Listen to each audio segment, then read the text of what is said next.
Hello everybody and welcome back to another episode of Hangar Control, only this one's a bit different as today we're talking about Hangar Control with DCS World. Stick around. One app designed to do it all. Hangar Control brings everything together: control bindings, hardware configuration, mod and profile management, application launching, add-ons, config files, and more, all managed from a single application. Mods Hangar goes beyond just mods and add-ons. It manages profiles, config files, text files, backups, snapshots, and helps keep your community folders clean and organized. Application Hangar launches your entire sim stack with a single click. Your Stream Decks are fully controlled through the Hangar Control plugin, while all of your other Stream Deck plugins remain active and available. Built by a simmer for simmers, Hangar Control adds new features and hardware support every week based on community feedback. It's a one-time purchase with lifetime updates, no subscriptions. You can try it for free for 5 days with no restrictions at overkillsimulations.com. Just create an account, head to your account page, download the latest version, and get started. And if you're looking for in-depth Microsoft Flight Simulator aircraft tutorials, check out my Patreon site. Links to Hangar Control and Patreon are down in the description below. Alright folks, as always, if you happen to skip the intro, I do want to let you guys all know for Hangar Control, you can pick it up at overkillsimulations.com. There's a 5-day free unrestricted trial. You just simply have to create an account first, then hit the red account button in the top right, hit the red download Hangar Control button on the account page, and start your trial experience. Okay. And by the way, real quick, because it comes up quite a bit, if you want to purchase it straight outright, you need to create the account first. Okay, so let's begin. So today, we're obviously talking about Hangar Control with DCS World. One of the things that I had talked about when I first launched Hangar Control was wanting to create basically a SimConnect version of Hangar Control that would work with DCS World. And it would appear that we have finally done that. So there's some caveats though that you need to understand on the initial launch. First off, this is not released yet at the time of this video, okay, being Sunday, February the 1st of 2026. Now, this release will be out within the next 2 or 3 days. There's still a bit more testing to do and some more aircraft libraries to add, which leads me to the next point. Not all aircraft will be supported on the initial launch. It is a very extensive process, and I am a one-man show. I am doing my best to get all the default aircraft, most of the warbirds in, and as many as I can get done over the next few days before the next release. I'm hoping to have this released by the following Wednesday, which I believe that would put us at February the 4th is the goal. For updates and status on it, be sure to join the Discord channel. A link to my Discord is found in all of my videos as well as on the website. Next, some limitations initially. The initial release of the DCS World integration will be control bindings only. We will not be handling any exports. I will not be able to display any variables, and we will not be working with things like WinWing or WingFlex, things of that nature as far as the displays go. Any of your control bindings, whether it be a WinWing, WingFlex, Virpil, anything like that, as long as you're just binding a control, a rotary, an axis or something, and it's available, shouldn't be an issue. Okay, of course though, if you do run into any problems, be sure to again join the Discord and report it in the bugs and issues channel, and I will address it as quickly as humanly possible. So now let's get into some of the requirements. One of the things that you guys need to do when you first download the version that has the release is you'll go into your settings view. You'll scroll down and we will find DCS World now exists. You need to put your saved games directory in there and you should be able to auto detect, but if it doesn't pick up the right directory, which you do want to verify, but that's all we want, saved games DCS. If you're still on one of the versions that uses DCS Open Beta, you would want to put that there wherever it may be. And you can browse to it or again try the auto detect and then you will install the plugin. At that point, what it will do is it will install 4 Lua scripts that Hangar Control needs in order for this to work, and it will update your export scripts, which is the exports. Lua is a default script that is usually in there by default on startup, and if not, it will create it. Okay, so Those things all need to happen. It should not break any other export process that you have. It should simply add the Hangar Control line to it automatically. I have tested this as extensively again as I can, being a one-man show. But if you run into issues, let me know. All right, so now let's get into the fun part. Control bindings. I have talked multiple times about how to do this. So, but we're going to walk through the entire process from start to finish here. So you've got your scripts plugged in. You've got your export Lua updated. Now, if you had DCS running at the time, you need to restart DCS. The plugins and Lua files are loaded at software start.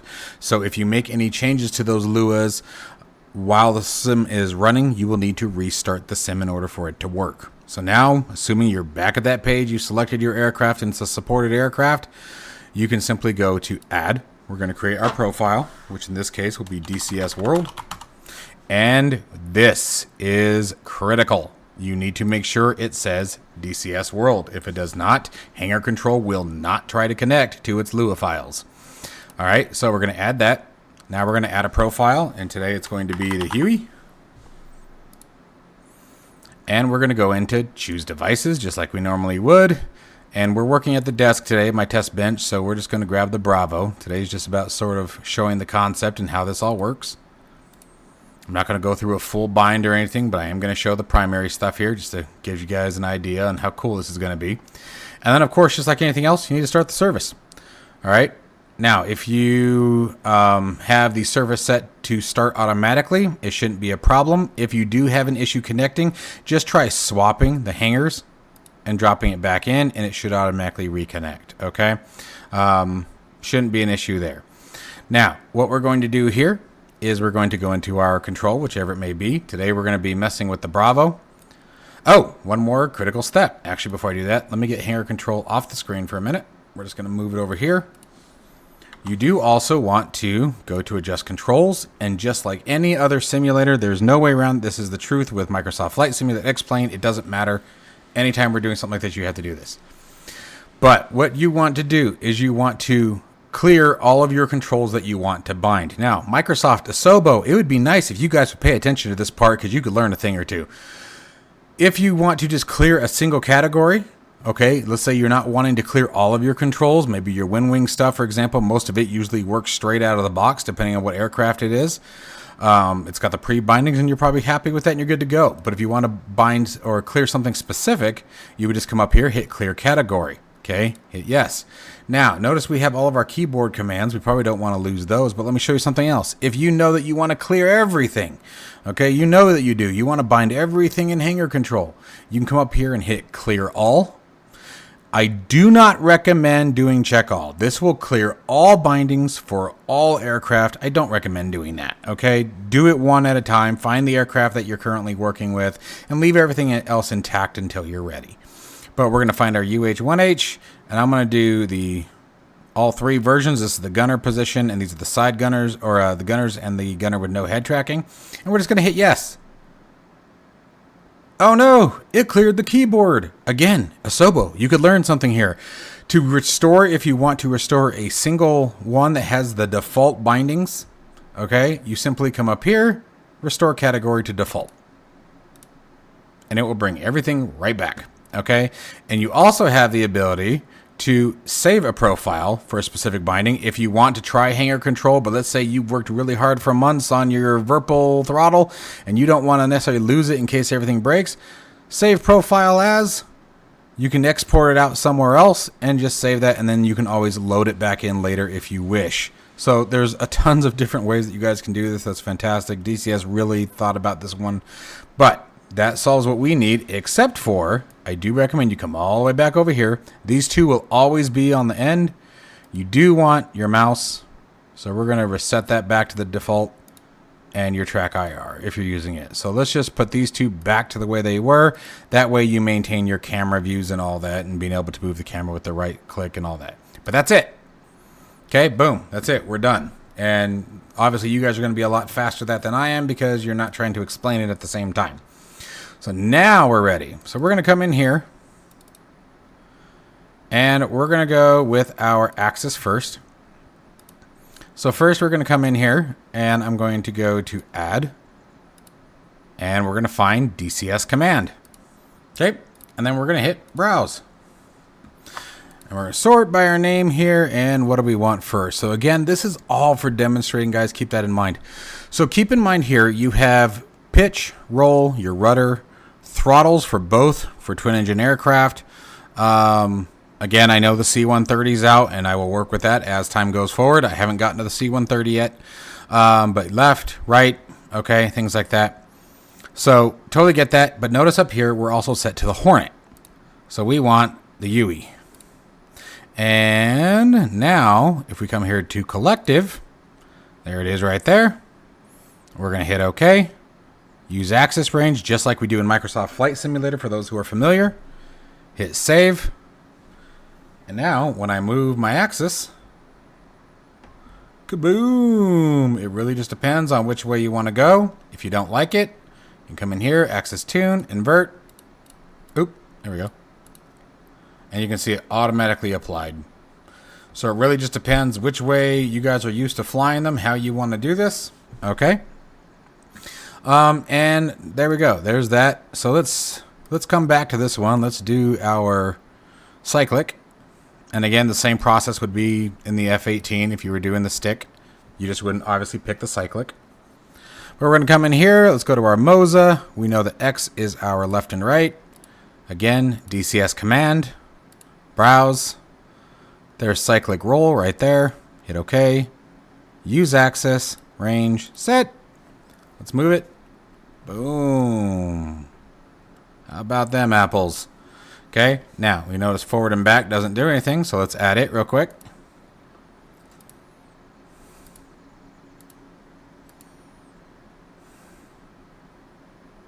Cyclic pitch.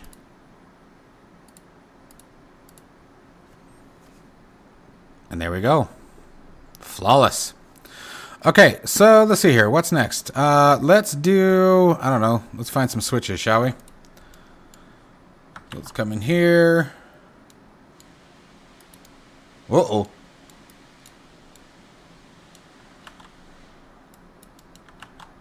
I think I broke my camera views. Let's go back in here. I thought I reset those, but maybe I didn't.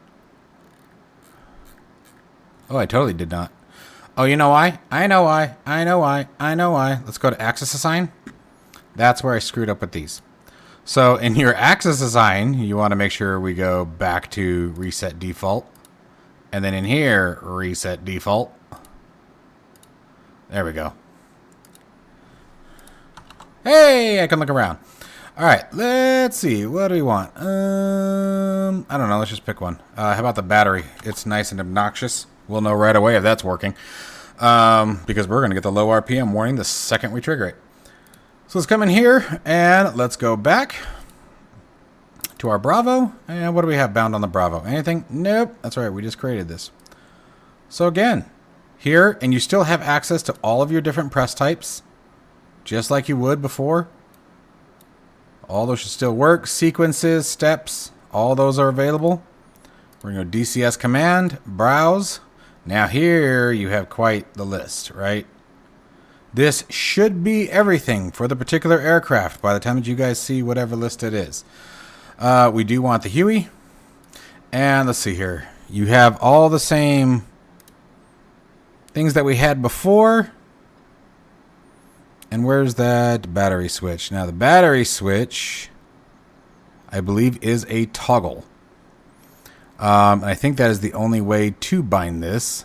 And if you have any doubts about that, we can always confirm that. So let's come in here. And let's do a search. Yep, it is. So that's the only option that's available, is to toggle it. So that's totally okay. Just wanted to show you guys that. And we're going to hit OK. Save. And we're going to bind it down here too. That way we can shut it back up. Because, like I said, it's about to be annoying. DCS command. Browse. And again, you can even search up here. There it is. And if we flip it. So just like you would do in Microsoft Flight Simulator or X-Plane. This is a true, as close to as I can get, connection API that allows Hangar Control to completely control everything that you're doing in the sim. There are even abilities to control your cameras on axis that I will be able to implement. I do know where they are. I do know what the codes are. Will those be out at the start? I don't know yet. Like I said, my goal right now is going to be to build the library. Okay, right now, as you guys can see, we have 2 aircraft to choose from. There's the Hornet that should be completely ready to go, and the Huey. Now I'm going to add, like I said, I have almost all the aircraft, so it really just depends on how quickly I can get through them and get them added. It's not too horrible of a process as far as difficulty, but it is time consuming. Oh, I remember. If you have custom Lua files, okay, there are some that where they create custom switch combinations and things like that. I do want to show you guys a real quick process for that. It's not going to be immensely easy yet, but I want to create something that's going to allow this to work. So right now it's kind of a band-aid fix, but it should work. Let's say you have a command that isn't in here. You know it's a custom command. It was something that was created by another user, whatever it may be. It exists in the Lua files. You know where to find it. You can put a manual command in here. You can either select use, or if it needs a variable, you can add the variable and then hit use. And that will populate it below. So for example, if we just, I'm just going to throw anything there, hit test. There it is. And if it needed a variable, you can put the variable there and it should save just fine. Okay, so, but the tricky part to that is that you have to know what that command is and you have to know where to find them. Okay, if you don't, maybe find the person who wrote the script. I'm trying to think of a better way to do that. But again, that requires a bit more. Again, every one of these Lua files has to be parsed manually and added, and the library has to be added manually. So also as time goes on and maybe controls change, I'll have to update the Lua files, or you guys can find the commands. But that's later on down the road. I don't think most of these aircraft are going to be changing anytime soon when it comes to things like that. Except for when like new features come online, in which case I'll have to update the Lua, but you know, it shouldn't be too bad. So anyways, also moving on, after this integration is complete and it's stable and it's good and the feedback is clean, the next thing we will be looking into are variables. So right now, I don't have it set to export variables, i.e. speed, altitude, heading, things like that. I do not have the software configured yet to do that. So that's what I was mentioning earlier with your WinWing displays and things like that. Those are not going to be functional in Hangar Control yet. That is definitely something that I am after. The next big piece, once the control bindings is ironed out, and like I said, for the most part, I've got 95%. Everyone's happy. They love it. It's great. The next step would be working on the display exports, your RWRs, your MFDs, your MPCDs, you know, whatever it may be, exporting those out to displays so that way, using a tool, making that process significantly easier. Basically, it will pop out a window created by Hangar Control, and you drag and drop it where you want, size it, save it, it's done and good to go. That's the next tool that I'll be working on once the control bindings is set. But I hope you guys are excited about this. I hope this is cool to you. You have tons of options. Like I said, you can all the same features work. You can create a step. Stepping is where let's say you create 5 different items that you want one button to do. You want actions A, B, C, and D to all be fired by the same button, but only one at a time. So push button 1. Object A fires. Push it again, B fires. Push it again, C fires. That's a step. And then, of course, sequence. I push the button once and A, B, C, and D fire with a separation interval that you select. Maybe 1 second apart, 2 seconds apart, whatever it may be. Those all work. Those are tested and verified. So I'm really excited. This was actually, it's been months of working on this. Microsoft Flight Simulator was certainly the main focus. But I was really happy. It fired its first command last night or night before, I think it was. Might have been last night. I don't know. My brain is so tired now. But man, you guys should have seen me. I jumped out of this chair like a kid. It was just happier than crap. So anyways, folks, I hope you guys are excited about this, like I said. And if you guys are interested in Hangar Control, don't forget overkillsimulations.com. And as always, stay safe and healthy, and I'll see you in the next one.